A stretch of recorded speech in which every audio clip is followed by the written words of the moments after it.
You are listening to the Cambridge Insider Podcast. In this episode, hosts Mariah and Stephen give good news within the international student market and discuss how hosting live events help boost your schools to more students. Thanks for listening. Cambridge Insider Podcast time. Hello, everybody, and welcome to another episode of the Cambridge Insider Podcast. My co-host, Mariah Thompson. How are you? Doing well. It's a bit rainy out today, so I'm trying to get through that. But other than that, it's really good. It's really good. Good. Excellent. We're in May. I think I mentioned this in a previous episode, but we're steamrolling. We're heading straight towards summer, which is an excellent time. Yeah. The end of what's been a long but fulfilling year. So excited for that. It is also rainy, I think, along the whole East Coast, to be honest. But temperatures are rising, which is great. In today's episode, we bring good news, which is what we try and do on most episodes of the Cambridge Insider Podcast. But we're specifically going to be talking about a couple of data points that we've recently received, upon researching and reflecting on the year that has been, where we stand currently in the market. We've got a couple of data points that we'd love to share with our listeners that could hopefully help you make some important decisions as we head into this sort of peak recruitment season. If you are thinking international education, if you are thinking international students, where is the market right now? So let me jump right into it. And Mariah, feel free to sort of, either ask questions or add a couple thoughts as well. So we've done just a little bit of a deep dive, and we love to do this at Cambridge and look where the market as a whole is. There's several different sources that you can find this information in. Specific, university sources, specifically the Department of Homeland Security has some source and some data on that as well. But within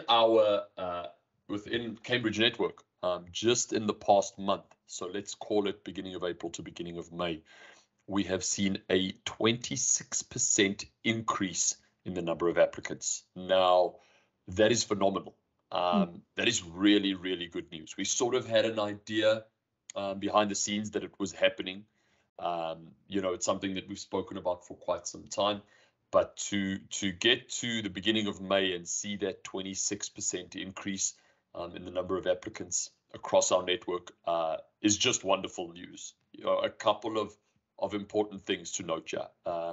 Last year and the year before, we were far off a 26% increase. We really did see a very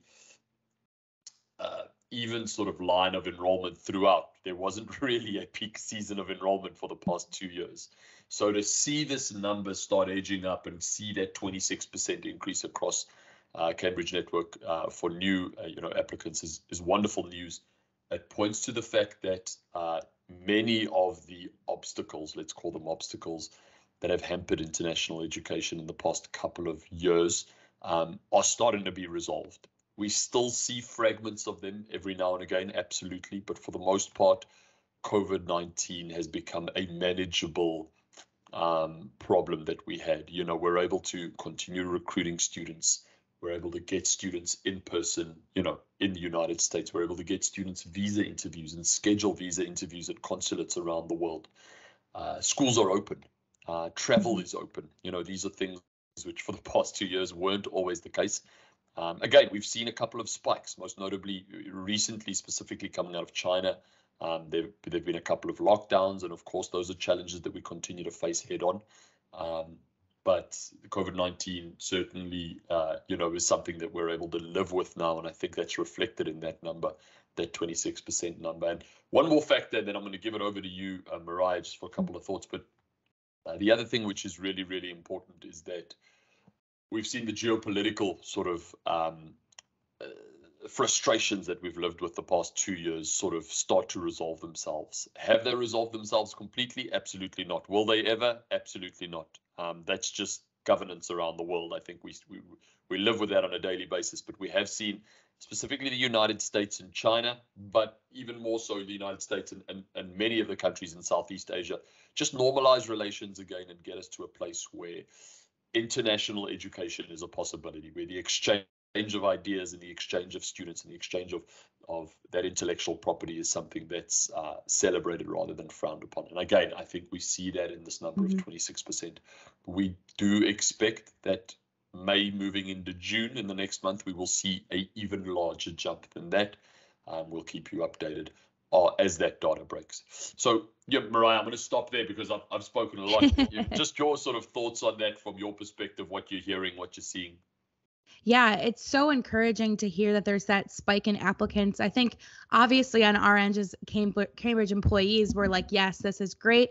But also we are in partnership with a lot of schools that are just wanting more students. So it's just good to be able to give that news to our schools. I found it really interesting that within that 26% increase, over half of those numbers are school students that are applying to our CEM partner schools, which is schools that are using our Cambridge Enhanced Marketing. So I was wondering if you could talk a little bit on that, like what gives the edge up to schools that are utilizing this enhanced marketing, what makes them seen more, and why students are applying more often to those schools than others. Absolutely. I'm happy to talk about it because it's a sort of I want to say a passion project, but a project that's taken up a lot of both my and your time. So happy to talk about it. I think those are also encouraging numbers for us. I want to backtrack just a second and sort of, for anybody that might be new to the podcast, Cambridge Enhanced Marketing, what we like to term CEM here at Cambridge Network, was started, a couple of years ago, or about a year ago, just over a year ago, specifically with the idea in mind that without some kind of funded investment into your marketing, you work as a school partner, as an entity looking to recruit international students, you would continue to see sort of that sluggish growth. We made that call early on. Many of our school partners were not on board, and we could fully understand that. But we committed full on to the fact that this was the future of the market, was this funded marketing, enhanced marketing. So a year later, and I've got the exact numbers that Mariah was referencing, but as of the beginning of May, our Cambridge Enhanced Marketing partners make up approximately 18% of all of our partners, company-wide.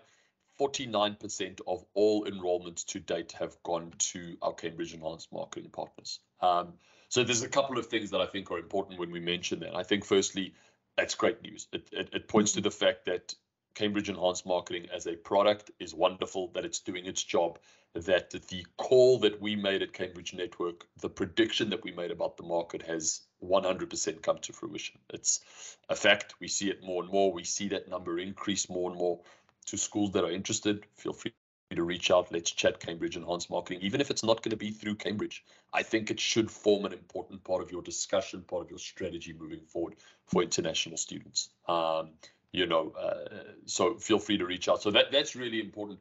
I do want to stress, though, to all of our school partners, it always has been and it always will be Cambridge Network's place to educate our school partners. And to bring you up-to-date information and strategy. If we're not doing that, we're not doing our jobs. Right. So sometimes the strategy that we predict, the strategy that we give, the information that we give is not always good news. That's not something that we have control over. The market is the market. It's an external market. I wish we had control over the market because we would have kept things running like they were in 2016.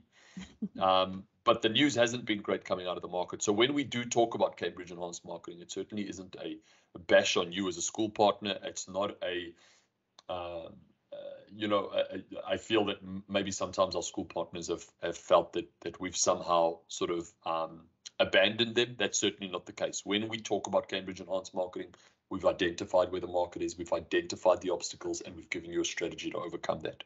If you don't take part in Cambridge Enhanced Marketing, that's okay. But it's important to understand what the reality of the market is so that after 12 months, after we've had the discussion and you continue to see that sluggish growth, remember back 12 months to that discussion that we had and remember that we do have those solutions. So that's really where I want to situate that in terms of Cambridge Enhanced Marketing. But absolutely, Mariah, those are wonderful numbers that we're very proud of. You should be very proud of as well. You've been a vital cog in that, and our whole team here at Cambridge, from our marketing department to all of our business development guys that have been so hard at work, guys and girls that have been so hard at work with regards to Cambridge Enhanced Marketing. Those are some great numbers. We're very proud of them.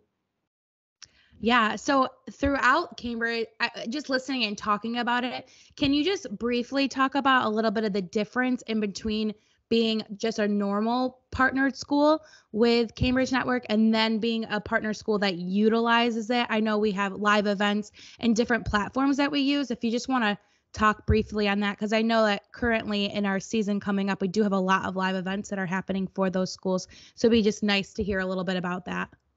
Absolutely. Good question. And actually, as you were asking it, I was like, where do I go with this? But you mentioned live events, and that might be a good way to give this example to everybody listening. So, a big part of Cambridge Enhanced Marketing is these live events. We typically advertise and market a live event anything up to about a month before that event starts. So we advertise and we market the fact that this event is going to take place. We host that event on Zoom, and then we cross-stream it across 2 or 3 different platforms across Southeast Asia. Our numbers typically for attendance, anything from 250 to 1,500, depending on the event, depending on the timing of the event, depending on what type of, school it is that we're advertising. Is it a boarding school? Is it a boys only, girls only? What type of school are we advertising? But those are exceptional numbers. If you compare, this is a fair comparison, if you compare a traditional live event that we would do in person in China, as an example, very rarely would we talk to 250 to 300 people at a time. Very rarely, if ever. Even peak season, we wouldn't be doing that. So for us to be able to reach that amount of people across these 3 or 4 platforms that we're using is just incredible. It's incredible sort of return on, forget about the return on investment, which is important. You pay to be able to stream an event on those platforms, right? That's super important, and that's what Cambridge Enhanced Marketing is. You're paying for that access. But just a return on your resources as a school. You're dedicating somebody for an hour, you get to reach 300 people. Off the back of that, on average, not always, but on average, we're seeing anything from 4 to 8 leads, that our sales team actively follow up with. And on many occasions, those 4 to 8 leads lead to 1, sometimes 2, if we're lucky, enrollments off the back of that event. So in this market context, that's just incredible data. And I do want you to just think about that in terms of your reach, in terms of how many people are hearing about your wonderful program. The live events have certainly been a differentiator. They've been a standout part of Cambridge Enhanced Marketing. Our team just does an incredible job. It's when we talk live events, we're talking either open houses, we're talking demo classes, we're talking deep dives into different departments and faculties. To give you an example, and we're not doing just your average open house. Of course, we're doing all the advertising. We're finding all the specific people that we want to invite, and we're getting them to actually view this live. But we are doing student and alumni translations. We are doing deep dives into specific departments. Here's your robotics lab. Let's switch to that Zoom room. Let's chat to your director of science. Let's switch to this Zoom room. Let's chat to the vice president of college admissions. Let's switch to this room and hear a testimonial from a student. That's the type of in-depth stuff that we're doing. We're doing live campus walkthroughs where students and families can get an idea of what it is like to be on that campus. So again, above and beyond the experience, and I've been to several of these that our marketing department hosts brilliantly.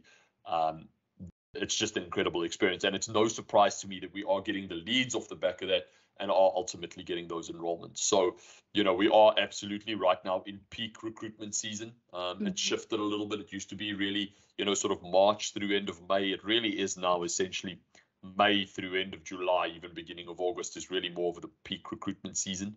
And Mariah, you're right. We're just inundated with live events that we're doing for our CEM partners, but it's been very fulfilling because we have seen the positive feedback come off the back of it.